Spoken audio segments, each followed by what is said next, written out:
What are your thoughts on the violence, a response to violence in Bermuda? And just a yes or no. And don't be afraid. Do you believe Pastor Leroy Bean has been effective?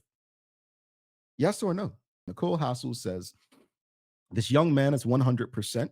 Pastor Bean is only one man. He cannot do it alone. We, mainly Black people, need to collectively help Pastor Bean, the police, and community leaders. Well, Pastor Bean does have others. We've had Pastor Bean and I believe Mr. Woods on, who also works on his team, the gang violence reduction team. So um, he's not one man, but his name is always at the forefront.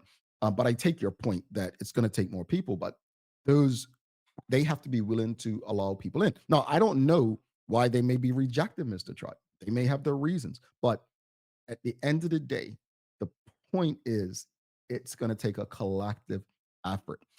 Dr. Anthony Richardson says, we don't know what's been done to determine effectiveness. Absolutely. We don't know what the measurable results are. We don't know how many things he's intervened. He says perhaps without his intervention has prevented things becoming much worse. I recall when Colonel Birch referred to gangs as lazy boys on the wall, preferring to ignore the problem. Did he? Well, that's unfortunate. Allison Russell says it all begins at home because our teachers are spending far too much teaching time disciplining children. And if they do discipline, they could land on admin leave.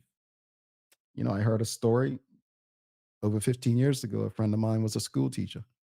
Student was suspended for fighting and disruption. And the parent called the ministry, and the ministry said, get that child back in school. Well, that's not a way to support your educators. Alan Kate Horton says, as long as we refuse to have real conversations about independence, we will remain in this situation. She's not lying. This is deep rooted.